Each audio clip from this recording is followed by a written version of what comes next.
In July of 1789, an angry crowd in Paris marched toward the Bastille. But they were not marching only for liberty. They were marching because they were hungry. Because the financial system that kept their country alive had collapsed. For years, the French monarchy had presented itself as eternal, wrapped in grandeur, palaces, golden chandeliers, stories of divine right. But beneath the shine of Versailles, the French state was already bankrupt. The revolution did not come from books. It was not born from philosophy. It came from debt, from inflation, from bread that cost more than a worker's wage. The guillotine was not forged from iron. It was forged from accounting ledgers. And if you think this story belongs only to the past, stop for a moment. Because the same mistakes that destroyed the French monarchy are still with us today. Excessive debt, unfair taxation, paper money losing its value. Let's go back to the 18th century. France was one of the most powerful nations in Europe. Nearly 30 million people, fertile land, global ambitions. But the system was rotten. Its financial structure was outdated, slow, and deeply corrupt. While Britain had created the Bank of England in 1694 and learned how to manage debt, France clung to medieval methods. Taxes were not collected by the state. The wealthy bought the right to collect them. They squeezed peasants as hard as they could and kept the surplus. Government offices were sold.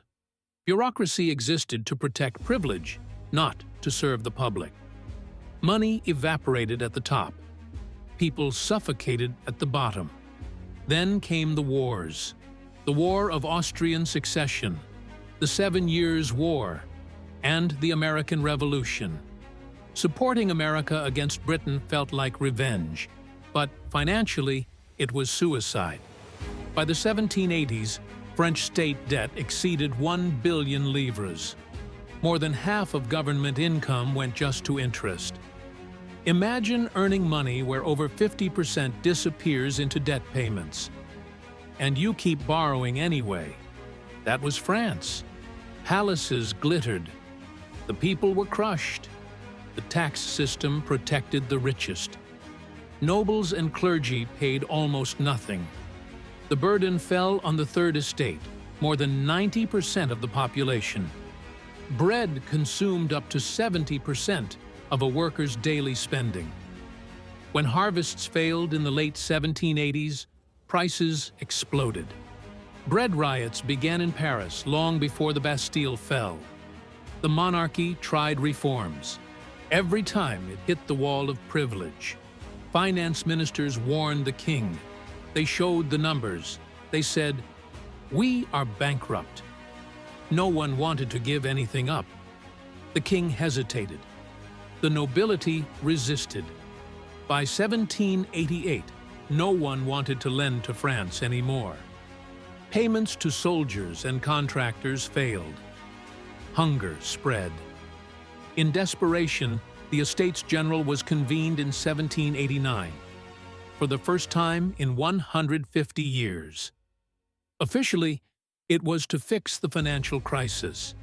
In reality, it ignited the revolution. The Third Estate realized something crucial. This was not just about money. The entire system was fundamentally unjust. When they were ignored, they declared themselves the National Assembly. Soon after, the Bastille fell. But here is the truth most history books gloss over. The Bastille did not fall because of ideology. It fell because of financial collapse. Revolutions may begin with ideas, but they survive or fail on money. When the monarchy fell, the problems did not disappear. The treasury was empty. The debt was massive. The people expected liberty, but hunger remained. The new government needed cash. The solution seemed brilliant. Confiscate church lands. Use them to back a new paper currency. That currency was called the assignat. At first, it worked. Confidence returned, but paper money always follows the same path.